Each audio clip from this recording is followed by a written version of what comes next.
and let us all do we can to build a better future. Going to talk about AOC. Yeah, that's right, AOC. She's doing something I like. She's calling for Feinstein to retire. I mean, it's causing great harm, at least according to AOC. Okay, so let's find out what's going on. So AOC is deciding to go after a very senile old politician, okay? So there you go. Maybe if you came after Nancy with this amount of enthusiasm, AOC, I'd have a little bit more respect for you. But AOC says Feinstein's refusal to retire is causing great harm to U.S. courts, or at least to the Democrats. So the New York progressive Congresswoman Alexandria Ocasio-Cortez said on Monday that the California Democratic Senator Dianne Feinstein should retire amid a long absence from Congress due to ill health, which has affected their party's effort to stock federal courts with liberal judges. Feinstein, 89, should retire. Alexandria Ocasio-Cortez, 33, and commonly known as AOC, wrote on social media. She added, I think criticisms of that stance as anti-feminists are a farce. What? AOC being critical of another woman politicians? Say it ain't so. Again, prominent Democrats, including former Speaker of the House Nancy Pelosi and New York Senator Kristen Gillibrand, have labeled calls for Feinstein to quit sexist because men in similar positions would not face such pressure. Now, here's the thing. Dianne Feinstein's 89 freaking years old. You have no business in power. This is where, again, Tulsi Gabbard's assessment of Congress on Joe Rogan's show, that all these elected officials are like, have the emotional maturity of people in elementary school or in high school. These politicians cannot think of a life outside of Congress because guess what? People like Dianne Feinstein do a lot of insider trading. People like Dianne Feinstein are so used to the system working for them. I think a lot of us need to be upset with how our politicians are representing us, and they're from a different era altogether of America. I mean, this is an all too common problem where we have people who are well past their prime making critical decisions about our lives. They're implementing policies, all the while they're not going to be the ones impacted by it. And I find it funny that this is just where we're at. So again, look, let's be very clear. Let's look at Feinstein's history. She was the first woman mayor of San Francisco and is the longest serving U.S. senator who's a woman. But then again, look, she's 89 years old. It's been reported that she is suffering from dementia. She's on a mental decline, plus facing shingles and so much more. I mean, if she's no longer around, what's her point? I mean, she just can't be absent from work. But hey, that's what all our politicians here do. So I want to pull this up here. This is from Unusual Wales. Again, if you're not following them on Twitter, please do so.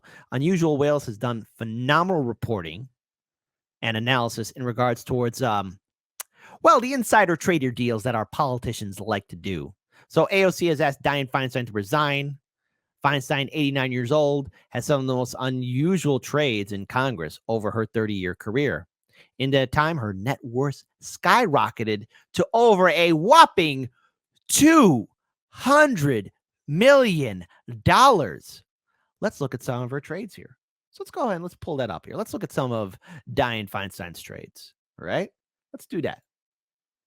Because it's one thing for AOC to call for Feinstein to resign because she's holding up, the appointment of liberal judges. Hey, AOC, I'm not going to tell you how to do your job. I'm not going to mansplain it to you.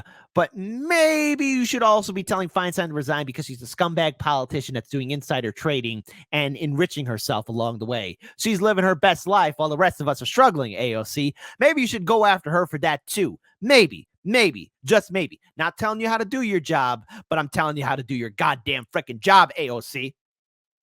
So Feinstein reportedly attended COVID hearings by the CDC in early January of 2020. Afterwards, her husband sold between 1.5 and 6 million in stock of Allogene Therapeutics, among others. The stock market collapsed shortly afterwards. Feinstein was cleared by the Department of Justice. Oh my goodness. Type 1 if you are shocked. that happened. Type 2, like, no. Of course, Feinstein is intertwined with the corruption in Washington, D.C. Check this out. In April 2018, Mark Zuckerberg testified before the Senate's Judiciary Committee, which Feinstein sat on. But in January 2018, Feinstein's husbands bought $250,000 of Facebook stock. Only in May of 2018 did Feinstein disclose the metadata purchase. Feinstein praised Meta in the hearing. In August of 2020, Feinstein's husband purchased $50,000 in College Reaction, a private polling company. On January 6th, the day democracy died or almost died, the day of the Capitol strike, Feinstein said previously unreported transaction conducted by my spouse should have been disclosed. She didn't pay a penalty. You know, it's almost as if January 6th of all days was a perfect day for all sorts of cover up and shenanigans to go down. It's almost like it was one big old distraction, but that would never happen here in America. That wouldn't happen here. On December 4th, 2009, Feinstein and her fantastic husband bought $1 million in Armis Biotechnologies. It was their only transaction the entire year. Weeks after, the company was awarded $24 million in a government grant. Later, Feinstein introduced her own bill that would benefit Armis Biotech. Well, you know, that's not suspicious at all. In July 2011, the Postal Service entered into an exclusive contract with real estate firm CB Richard Ellis Group. Feinstein's husband was the chairman of the company's board of directors. Oh my goodness, what a coinkydink. Furthermore, he served on the Global Development Council on Obama's council. These are some of the many examples. Despite 30 years of conflicts, Feinstein paid zero fees, and broke the Stock Act numerous times. Truly unusual. You could see all of her financial history forever at unusual.com politics.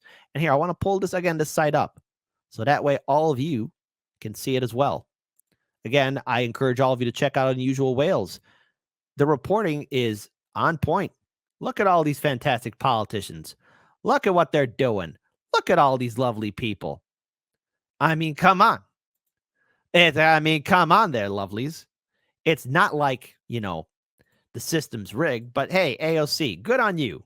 Good on you for telling Dianne Feinstein retire. But I think there's many a good reason why Dianne Feinstein should, get up and leave Congress.